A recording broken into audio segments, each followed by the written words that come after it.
counties, but there's also been a lot of the infrastructure that was able to make it through. So I think now actually, Lee, they got about 20% back with power, which was quite frankly more than I would have anticipated this soon after such a major impact. We were able to go just kind of look around. We flew.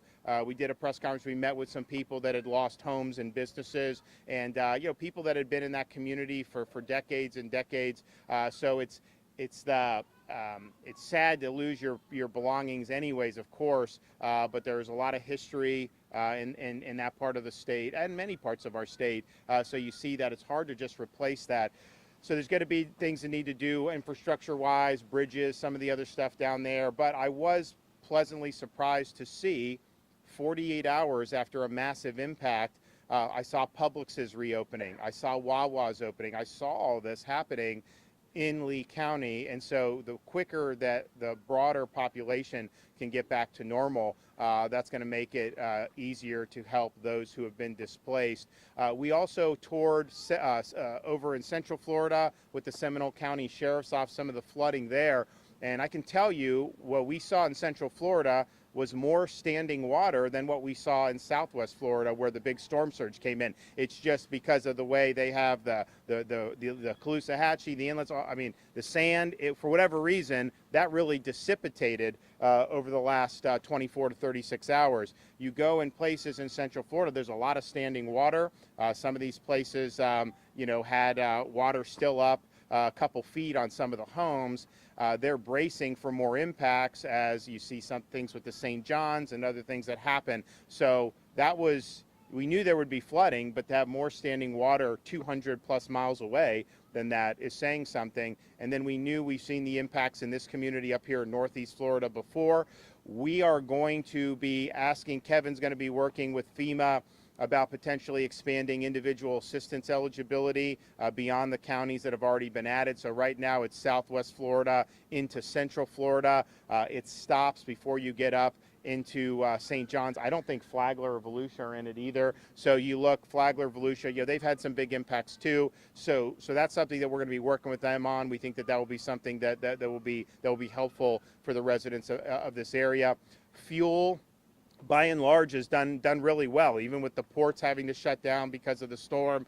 You have fuel flowing in. It was good to see these gas stations open in Southwest Florida. That's something that we've had storms in the past where people were without fuel for weeks or a long time, and that's a pain. It makes it harder for people to get back. So we appreciate the attention that's been paid on that. And then in terms of like telecom service, it is getting better in Southwest Florida. They are putting more towers in because of the towers that have been destroyed. But I would say that, all the companies, I think, now are allowing the other customers to roam on their network. And so that makes it very helpful. So if you're down there, don't try to do Wi-Fi calling. That's not up where it needs to be. Just do normal calling with roaming. And if you're Verizon, you can't get that, you may be able to get AT&T. And so that's something that's very, very important. I want Kevin to come up and give an update, and then we'll have the administrator come up as well. Kevin? Thank you, Governor. Thank you for your leadership all day long today. Here in St. Johns County, St. Augustine, I know some of the public safety officials know this is my home. So I'm coming back home. This is not the way that I like to come home on the weekends, but I'm here to help not just the state of Florida, but also my hometown. So we're out here walking the streets. Myself, the administrator, the regional administrator, we're sitting here talking about different aspects of this particular neighborhood, other areas around St. Johns County, to potentially get them into the declaration for individual assistance. I think one of the things that we have in this particular community that I want to just talk about, because we don't get an awful lot of time to talk about this, is just down the road here we have a house that's being raised with FEMA funding as a part of the Flood Mitigation Assistance Grant Program. There's a similar program called the Hazard Mitigation Grant Program that will be coming as a part of this particular storm disaster. I know they're complicated and complex grants to work through. They take a little bit of time, but at the same time, if you're in a situation where you continually flood, then we can elevate your home. And those are good ideas to do in a neighborhood just like this. So highly encourage you folks in this area to consider those programs. I know the city and the county will be reaching out to individuals that want participants in that program. So please continue to be a part of that program. As the governor has mentioned, infrastructure is we're seeing the results of infrastructure hardening. The chief was telling me that some of the lift stations and whatnot were more resilient in this storm than they were in Matthew. So things are, we're getting better at what we do as far as hurricane response.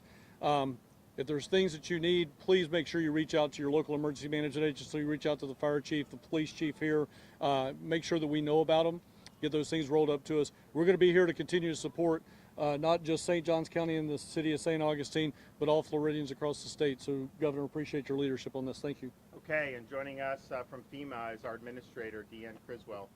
Thank you. I really appreciated the opportunity today to join the governor and Director Guthrie to get eyes on firsthand. It's really important for me to be able to come into a community after an event like this so I can get an idea of what the impacts are. You see a lot of the images on the news, but there's nothing that replaces being able to see and talk to people and hear what they're going through. I'll tell you some of the things that I heard throughout the day today was how the neighbors are helping neighbors. They're really jumping in and helping each other out. We just heard a great story here, but we've heard that across the state today. And the absolute heroic efforts that the first responders put forward in those first few days. I just want to thank all of them for everything that they've done. As you heard the governor say, with different programs that are available for individual assistance with FEMA, President Biden did sign the initial disaster declaration late Wednesday night. That authorized 9 counties for individual assistance.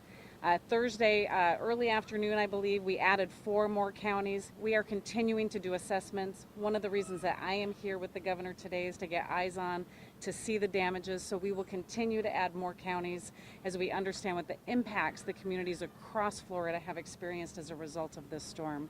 And so as you move into the recovery, we're going to continue to be here to support the governor and Director Guthrie and any requests that they have. To make sure that we're able to jumpstart the recovery process, but also to be with you here as you go through the rebuilding and the reconstruction phases. So thank you. Okay.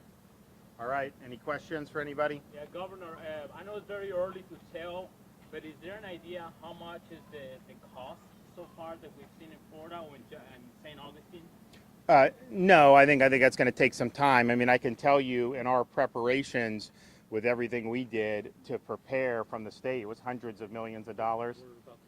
We did $300 million from the time that storm developed, and we said this is something last week that was going to be an issue, declared the state of emergency and got in. We were able to do that, and that has helped with the response tremendously. If you remember, I proposed a couple years ago, and the legislature did, to have a fund in state government for disaster response. And so we have $500 million that we earmark every year. And so this is the first time, unfortunately, we're having to tap it. But that money was there, ready to go. Now that FEMA, or now that the administration has given us the 30 days, a lot of that's going to be reimbursable. And so a lot of what the local governments have done in the local communities, those first 30 days will be 100% reimbursable by the federal government. And so that was similar to what's done in other hurricanes like Michael, and that'll make it did. The thing about this one is, sometimes you hear hurricanes and it'll hit like one place in one state. Well, in Florida, when they meander across a peninsula, you're hitting all these different communities, and there's a lot of impacts that have a trickle effect all across the state.